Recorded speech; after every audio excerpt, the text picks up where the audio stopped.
Well,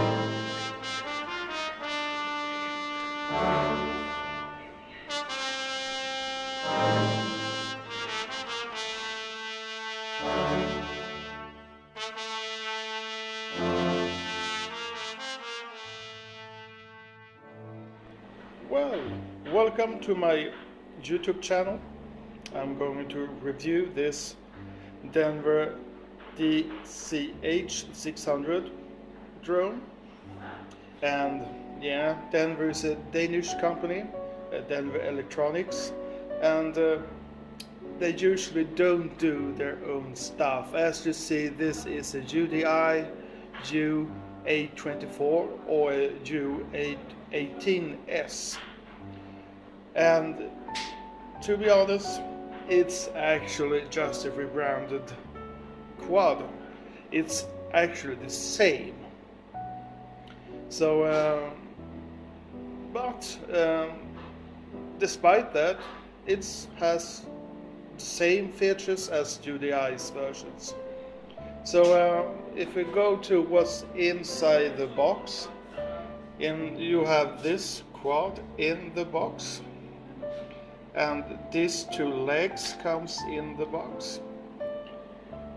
We do have 4 extra pairs of propellers, 4 extra gear wheels, so that's good.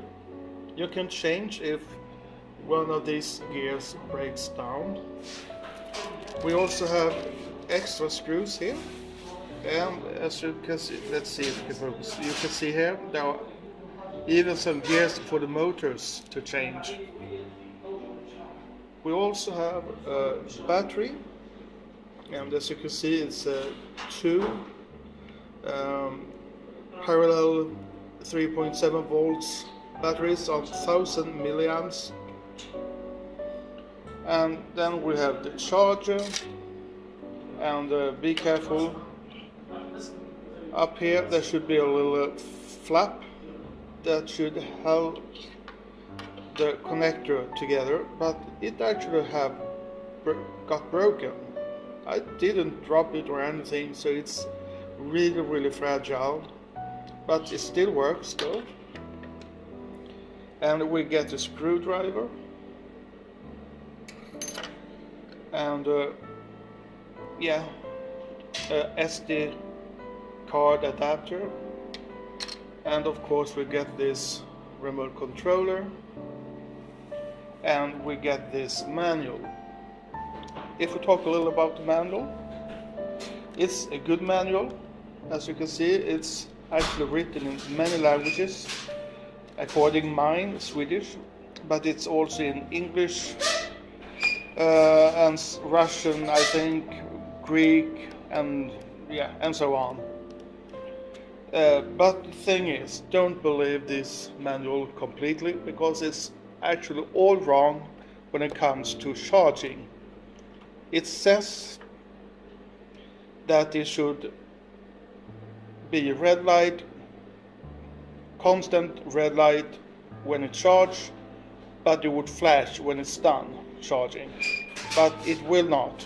It actually just no light at all when it's charging, and it will shine red when it's done charging. It's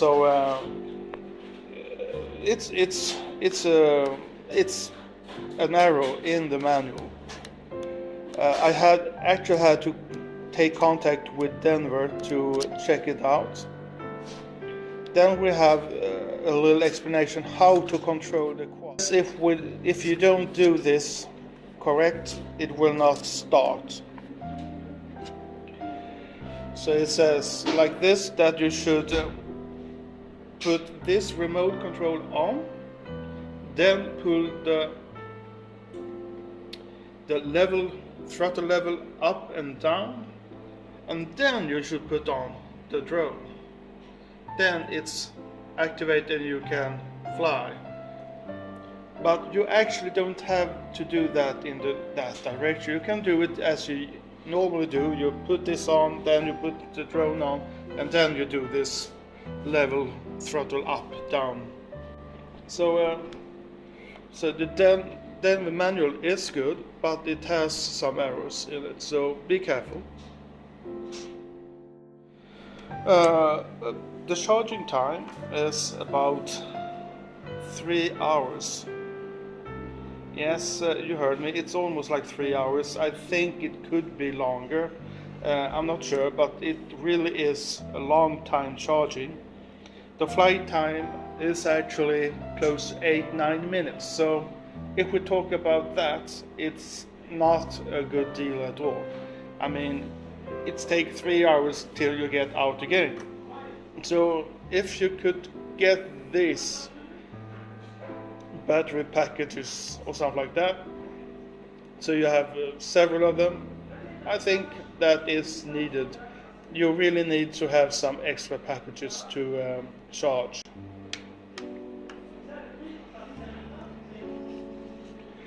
So if we talk about the transmitter, it's a normal transmitter. It's plasticky, like always. If we talk about the backside here, that screw really needs to be there, because if it's not, this hatchet here won't close.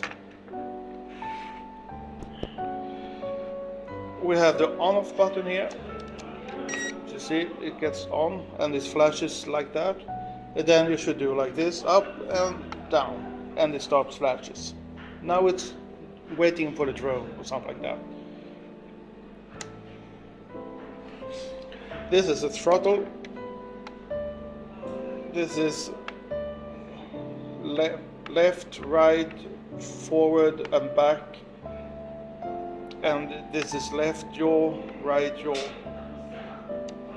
These are the trim buttons here, and they are like normal. And this one actually don't do anything. This one, it has none functionality whatsoever. On the shoulders we have this one. If you press that one, it will flip, and you have to press.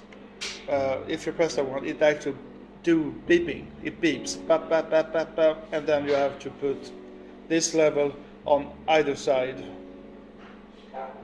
So you would do a forward, back, left, or right flip.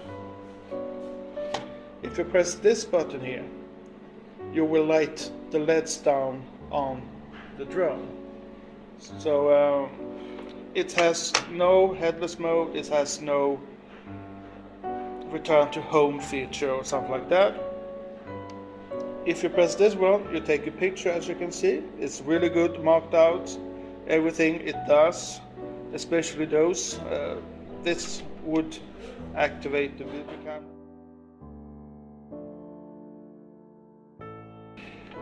And this here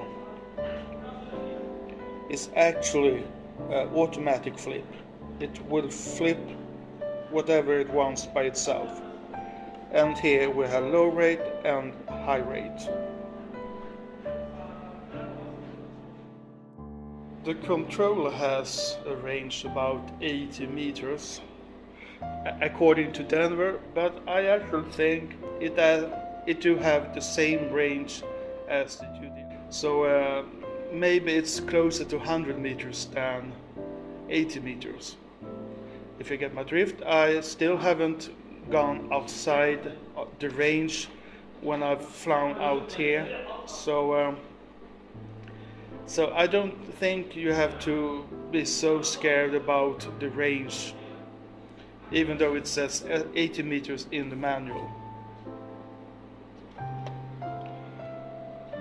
If we talk about the drone itself,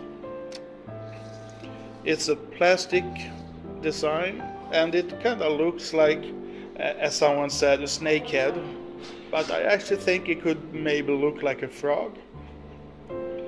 It's a really, really cool design. It's a kind of futuristic design, and yeah, it's heavy, it's big.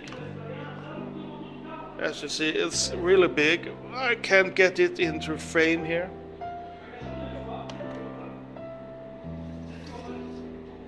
And under here we have the 2 megapixel camera, so let's talk about that first.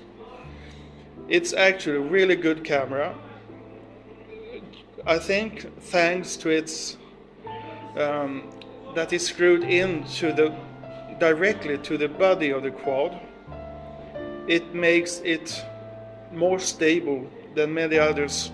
I mean, it's almost like the Hubsan, I mean, sorry, not Hubsan, Hubsan X4 HD, the old one, because it also didn't have any jelly artifacts when you flew it. So I think it's just because they are so closed and kinda, it has no chance to vibrate, if you get my drift. So, but you can see here that the camera has a slight tilt, and that's this camera's problem. You will always film the ground, and you know it's no fun filming the ground. You want to film the distance.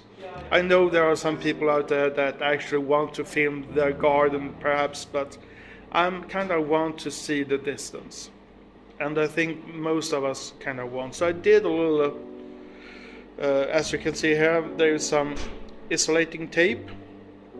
I put it down here, and so this camera do tilt a little more upwards this time. So I think it actually did help a little, but not too much. The camera do take 720p, and it takes 2 megapixel pictures. That's a little about the camera, but more about the quality about the quad. This plastic is really good. It's sturdy. It kind of fell for me like 15 or 20 meters right on cross. The only thing that happened was that this plastic bit under here that shields the ground here was pressed into, well, it was kind of open a little here, but it was just to use the screwdriver, screw it up, and then press it out again, and now it's fine. Back here we have the battery compartment. You take this battery here and you press it down into there, and it's a good compartment. It's possible to get, if you could mod it to take other batteries than this, maybe you could actually use bigger batteries, but only if you have this connector, or change it to an adapter or something like that. It looks like this. When it's closed, you have a little hatchet opener here. It's hard to see. You can see that. It's a little button here, and you just pull it out like a box drawer. And I guess it has this idea from the more expensive quads, like the DJI Phantom and stuff like that.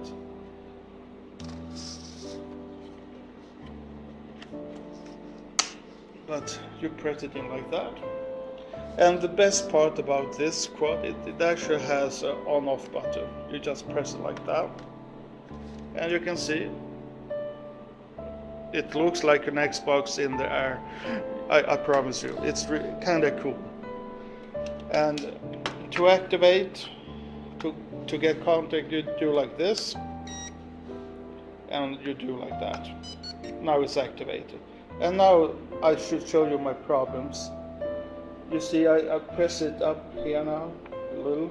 Nothing happens, nothing happens, nothing happens. There it happens. You see here. So it has a very big space where nothing happens. And it's a kind of scary thing when you're out flying. Because sometimes you do press the level down too much, and then there's no throttle anymore. So it just falls down.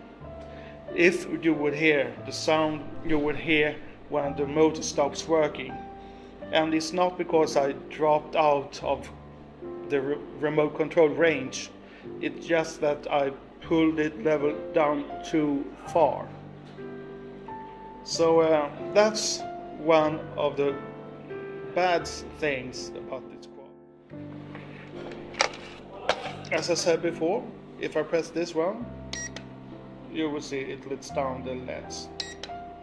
Now it's LED again. The flight characteristics, well, I have to say they are kind of good, but it looks heavy, so it is underpowered, as Ryan said. It do not have that big of a punch. I think it has no problems to fight the air or the wind, especially not without these prop guards. Yeah, I did forget the prop guards. There comes 4 prop guards to this one, and I forgot them. I'm sorry. But they are, yeah, you can see the prop guards looks like this. But it flies good. And sometimes I like it, sometimes I think it could have been doing some more. So it's kind of slow in the turns in the air, if you get my drift. It's kind of like a Star Destroyer from Star Wars, when it's kind of to turn somewhere. It goes a little faster on this one, but it's almost like it's really, really slow. It's a docile flyer, but it's stable. It's really stable. But sometimes it can get into dream state vortexes and fall down quite a bit before it gets back. And but one positive thing, when it gets into dream vortex, or if you're going down fast, it don't shake in the camera picture. It doesn't shake like all other quads do. It kind of sinks like a stone. So you can really tell this is a heavy machine. So yeah. What about the tilt? The tilt is kind of like this in the low rate, but more like this in high rate. So it's tilting quite a lot, and this tilt and the heaviness of the quad kind of makes it go down really. You can see it in one of the clips which I will put after this review, where you can see it. I'm kind of doing a really deep decreasing in altitude on that one, and that's because I was in high rate mode and did kind of go forward very much. So to level out, you really have to put down the throttle a little, and it will level out. So the yaw is, I think it is slightly changed in the yaw, but I'm not really sure about that, to be honest.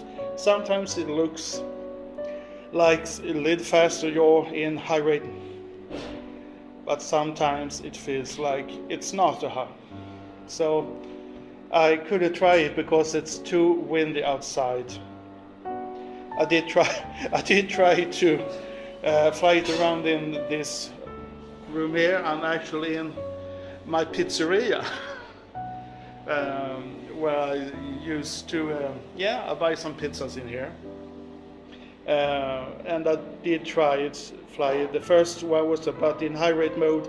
It didn't want to follow me at all. No, this one is not an indoor flyer. A warning, it's not an indoor flyer.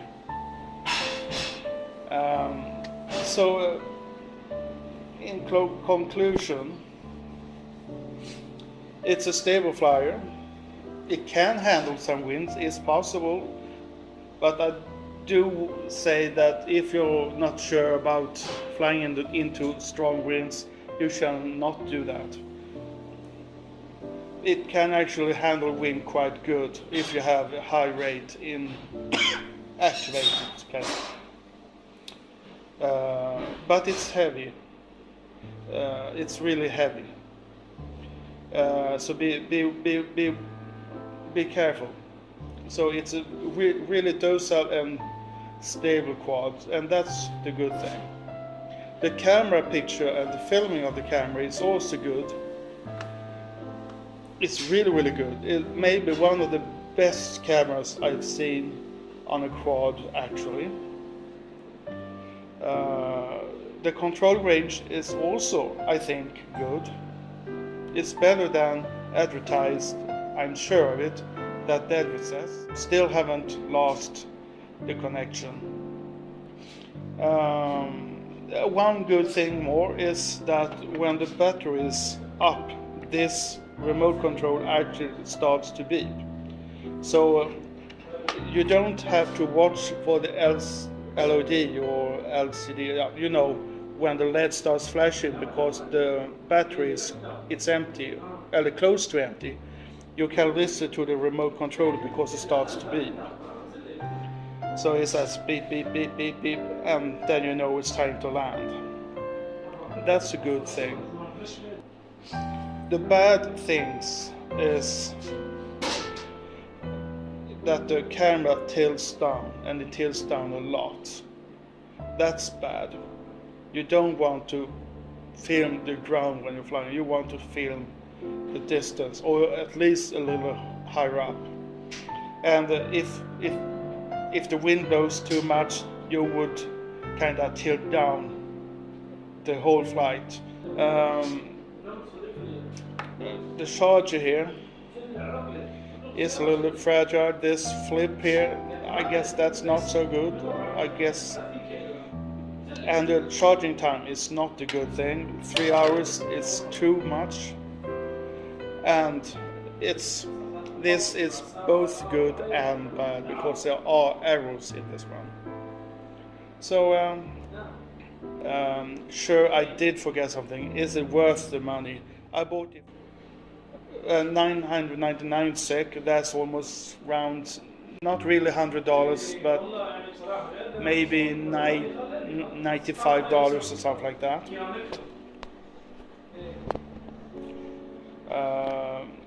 And is it worth it? Well, I think Denver might be worth it, to be honest, because it's thanks to the rebranding, and it says Denver. It's much more cheaper than the UDI version, and they actually are the same version, right? Not worth the money. I'm actually kind of drawn back and forth. I mean, sometimes I really like this quad, and sometimes I feel like I want more. You get my drift? I feel I want more. So till next time. Next time I hope I will get the Sima reviews out and the Kjell CX33S review out. I guess this was all. I will say goodbye now, and I hope this review was helpful if you want to buy this. Till next time, see ya.